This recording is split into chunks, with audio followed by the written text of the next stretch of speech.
some big breaking inputs and these are related to the Bengaluru Stampede case. The Central Administrative Tribunal, the Bangalore branch, in fact, Bangalore bench has allowed the application that was filed by IPS officer Vikash Kumar, and his suspension was quashed as well over the stampede near Chinnaswamy Stadium. And now we have some more inputs coming in at this point in time. The CAT, the tribunal, has also directed the government to review the suspensions of two other IPS officers, including Commissioner of Police B. Dayanand, in the same case, suggesting their suspensions could also be withdrawn as these officers did not directly approach the tribunal. Now, this is quite significant and it is clearly, viewers, a setback to the Karnataka government, which had suspended these officers. Instead of taking the responsibility on itself, the Karnataka government, remember, had suspended the police officers. And then one of the IPS officer, Vikash Kumar, in fact, approached the Central Administrative Tribunal, the Bengaluru bench, and his suspension was quashed over the stampede near Chinnaswamy Stadium ahead of RCB team's IPL victory celebration. And not just that, the tribunal has directed the government to review the suspension of two other IPS officers as well. Arunil joining us live right now for more on this. Arunil, this clearly is a big embarrassment for the Karnataka government, that instead of taking the responsibility of what happened outside Chinnaswamy Stadium, had actually put the onus on the police officials there. And look what the tribunal has observed today. Well, the way the Congress government in Karnataka had behaved, how they basically had given out suspensions to these senior level IPS officers despite going into any part of investigation. In fact, immediately after the stampede, when 11 innocent lives were lost, it was D.K. Shivkumar, the deputy CM of Karnataka, who had openly praised these IPS officers as well as the Bengaluru police force, saying that they had done a fabulous job. Unfortunately, only within a day we saw the Commissioner of Police in Bengaluru, Mr. Dayanand, as well as other two senior IPS officers being suspended. Now here comes a relief for these IPS officers as well. One, his suspension has been quashed, as well as the tribunal has said that we are going to look into the suspension of the other two IPS officers as well. That also includes the then Bengaluru Commissioner, Mr. Dayanand. Now the big question over here is, was the Karnataka government trying to make a scapegoat out of these senior level IPS officers? They basically never took any kind of an onus or a responsibility. Here was a stadium which could hold a capacity of 35,000 people, but more than 3 lakh fans gathered over there. In fact, the permission letter that was given out, it was given out in a local police station in Kaban Park. Right. The senior level IPS officers or senior level police officers in Bengaluru were not kept in the loop about it. Many have been speaking about the fact that how D.K. Shivkumar allegedly mounted pressure on the state administration to basically hold. Arunil, request you to stay on with us. Let me also quickly go across to my colleague Neha Hebale as well, who's live with us right now. One, of course, is the questions that have been raised by the tribunal here on the suspension of police officers. On the other hand, Neha, in very clear words, the tribunal has said that prima facie it appears that RCB is responsible for the gathering of about 3 to 5 lakh people. Take us through the key highlights there, the observations that were made by the tribunal.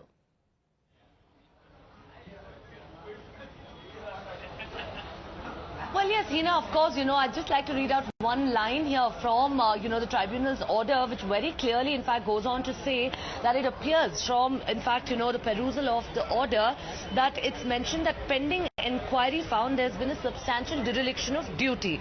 Remember, the Karnataka government initially had suspended these police officers on the charges of dereliction of duty, and now you have the CAT here, of course, calling this out, saying that the aforesaid mention of this, a portion of this order is incorrect. Essentially, of course, not only is this a massive setback now to the Karnataka government here for trying to pin the blame on the police officers there who were on ground, who were on duty, but now, of course, the CAT also here calling out RCB's role in this entire event, RCB's role in having, mismanaged the crowd there, the control, whether it was the government's role, all of this, of course, is something now that's come out from that CAT order.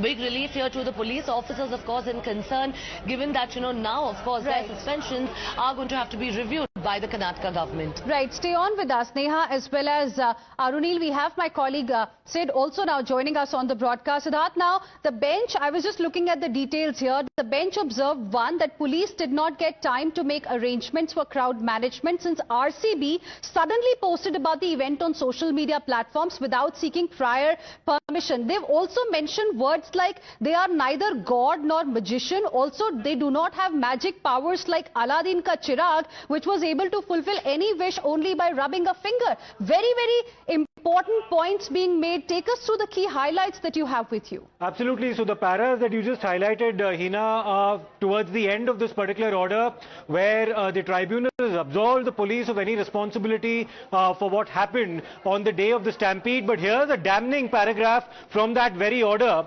where clearly the Royal Challengers Bangalore franchise has been indicted by the CAT, and here's what it says. Therefore, it appears that without obtaining the permission from the police or without the consent of concerned police officers, the franchise of RCB placed the information to the public on social media platforms. The franchise of RCB unilaterally and without consultation with the city police posted a photo at 7:01 a.m. on the official handle of the RCB on Instagram, informing that there is free entry for people and inviting the public to participate in the victory parade, which would commence at Vidhan Sauda and conclude at Chinnaswamy Stadium.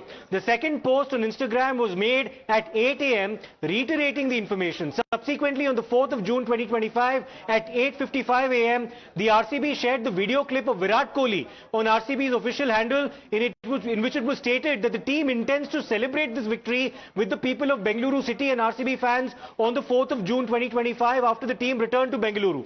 Thereafter, the RCB made one more post at 3:14 p.m. on the 4th of June 2025 announcing a victory parade to be held from Vidhan Sauda to the Chinnaswamy Stadium from 5 to 6 p.m. and the victory parade would be followed by celebrations at the Chinnaswamy Stadium. In this post, it was mentioned that free passes or limited entry were available on the so-called website. Until this point, there had been no information regarding the disbursement of passes, implying that the event was open to all, according to the RCB post. The first post received 16 lakh views, and the second post received 4.26 lakh views, and the third post received 7.6 lakh views, while the fourth post received 17.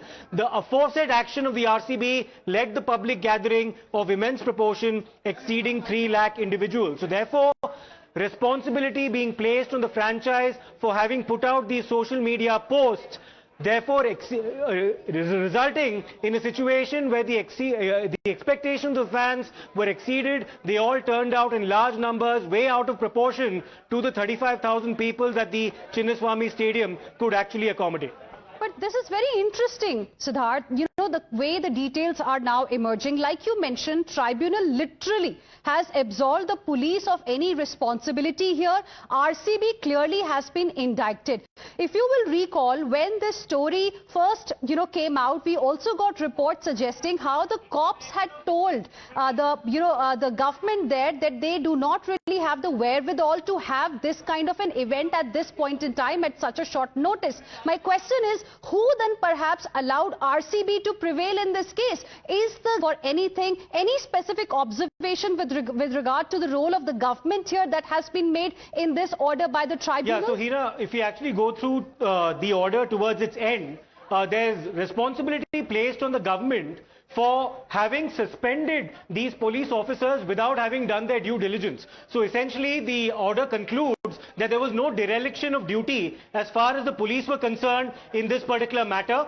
There was no substantial dereliction of duty prima facie, and also there were no sufficient or substantive materials that the government had at its disposal to proceed with the suspension. It says at the time of passing the aforesaid order, there was no convincing material for showing the default or negligence of the concerned police officers.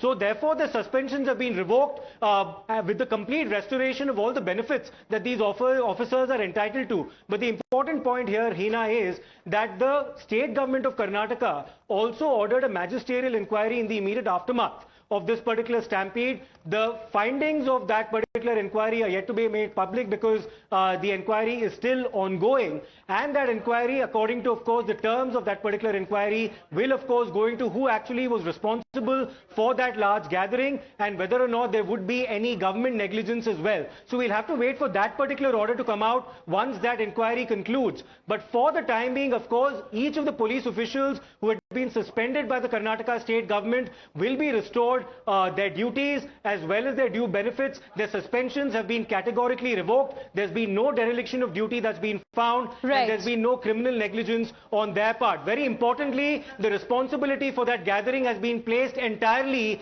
on the Royal Challengers Bengaluru franchise. So clearly they'll have to answer a lot of the questions, including some of their officials who were already arrested following that particular incident, including Mr. Nikhil Sosle, among others. Right. Siddharth, request you to stay on with us. We have my colleague Imran joining us live as well. Arunil continues to be live with us as well. Imran, any word yet coming in from anybody from the Karnataka government on the details, on the observations made by the tribunal?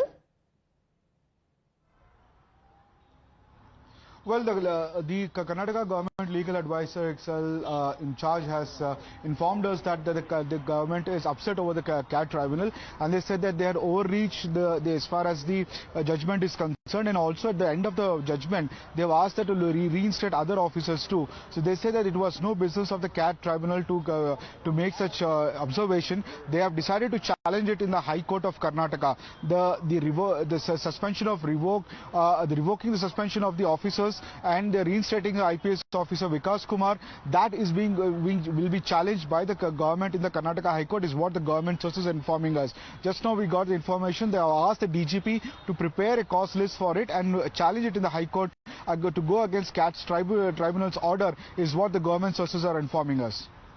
The Karnataka government, as Imran told us, is planning to challenge this particular order in the High Court. That's what Imran is breaking for our viewers right now.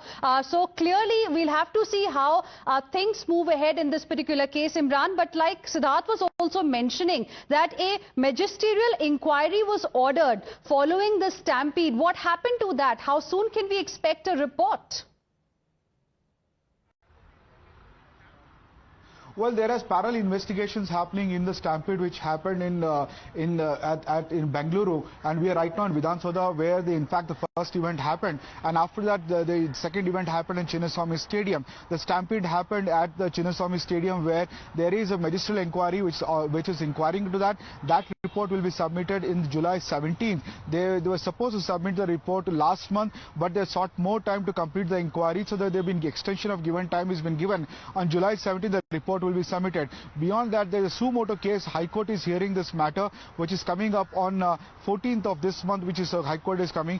After that, there is a CID which is also inquiring about this stampede issue in this particular incident, and over which now some of the officers who were suspended had gone to the CAT tribunal.